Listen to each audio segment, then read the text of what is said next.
When I was young, I didn't really know what I was going to do when I got older.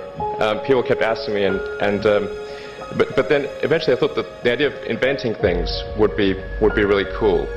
And the reason I thought that was because I read a quote from Arthur C. Clarke, which said that a sufficiently advanced technology is indistinguishable from magic, and that's really true. If you go back, say 300 years, the things that we take for granted today you'd be burned at the stake for. Being able to fly, that's crazy.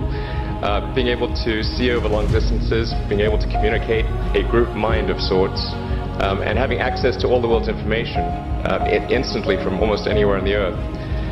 This is stuff that really would be magic, would be considered magic in times past. You also need to be able to bring a lot of people together to work with you to create something, because it's very difficult to do something as an individual if it's a significant technology. So I originally came out to California to try to figure out how to improve the energy density of electric vehicles, basically to try to figure out if there was an advanced capacitor that could serve as an alternative to batteries. I think we should try to take the set of actions that are most likely to make the future good for humanity. I'm pro-human, and my faith in humanity has been a little shaken this year, but I'm still pro-humanity. Well, I mean, Tesla really faced a severe threat of death due to the Model 3 production ramp. Essentially, the company was bleeding money like crazy, and just if we didn't solve these problems in a very short period of time, we would die. And it was extremely difficult to solve them. How close to death did you come? Within single-digit weeks. 22 hours a day, or how many hours? I was working 7 days a week, sleeping in the factory. I worked everywhere I worked in the paint shop, general assembly, body shop. You ever worry about yourself imploding, like it's just too much? Absolutely. No one should put this many hours into work. This is not good. People should not work this hard. They should not do this. This is very painful. Painful in what sense? It hurts my brain and my heart. So this is not recommended for anyone. I just did it because if I didn't do it, then Tesla, good chance Tesla would die. The biggest terrestrial problem we've got is sustainable energy, but the production and consumption of energy in a sustainable manner. If we don't solve that this century, we're in deep trouble. And then the other one being the extension of life beyond Earth to make life multiplanetary. So that's the basis for. The latter is the basis for SpaceX, and the former is the basis for Tesla and Solar City. I think in the long term, incentives won't be necessary, but in the beginning, they're very important to encourage consumers to adopt a new technology. And generally, whenever you've got a new technology, it takes time to refine the design and get to economies of scale and to compete with the old technology. So incentives are very important in the short term. Well, it's just a question of, do you want to, what message does the government want to send? The message of encouraging sustainable transport or discouraging? And incentives are very important to send the message of encouraging. And obviously there's a very important juncture in history coming, I think, with the expiry of the incentives for EVs. I think Denmark has a choice of two futures there.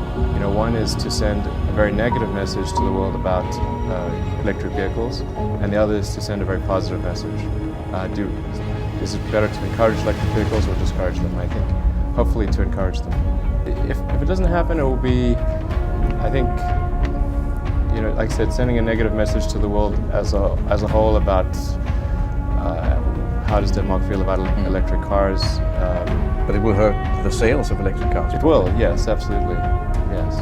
Like I said, it's very important, particularly in the beginning, to encourage a new technology. And this does allow for the full solution. Like for global warming and for climate change, it's very important to address all of the producers of carbon.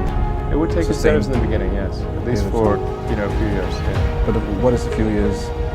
3 or 4 years. It's not that long, really. Something like that. And by then, you would be able to compete with the old Yeah. automobile industry? Yeah, our expectation is that we would have our more affordable version of our electric car. I'm an entrepreneur, so how would you advise me? First of all, I really need to put some thought to how can I provide advice that would be most helpful, and I'm not sure I've given enough thought to that to give you the best possible answer. But I think certainly being focused on something that you're confident will have high value to someone else, and just being really rigorous in making that assessment, because people tend to a natural human tendency is wishful thinking.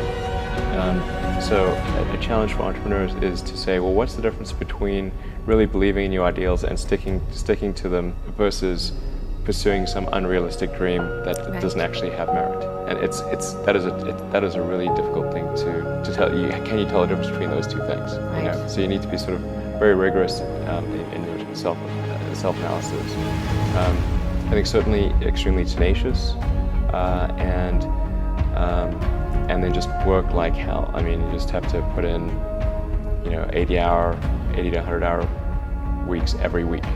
Elon, what kind of crazy dream would persuade you to think of trying to take on the auto industry and build an all-electric car? Well, it goes back to when I was in university. I thought about what are the problems that are most likely to affect the future of the world, or future of humanity.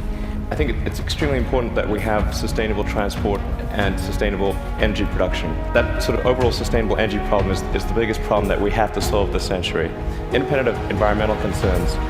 In fact, even if producing CO2 is good for the environment, given that we're going to run out of hydrocarbons, we need to find some sustainable means of operating. In creating an electric car, the responsiveness of the car is really incredible. So we want to really have people feel as though they've almost got a mind meld with the car. So you just feel like you and the car are kind of one. And as you corner and accelerate, it just happens. Like the car has ESP. You can do that with an electric car because of its responsiveness. You can't do that with a gasoline car. I think that's really a profound difference, and people only experience that when they have a test drive. Excuse me, how could AI destroy civilization? It would be something the same way that humans destroyed the habitat of primates. I mean, it wouldn't necessarily be destroyed, but we might be relegated to a small corner of the world. When Homo sapiens became much smarter than other primates, it pushed all the other ones into small habitats.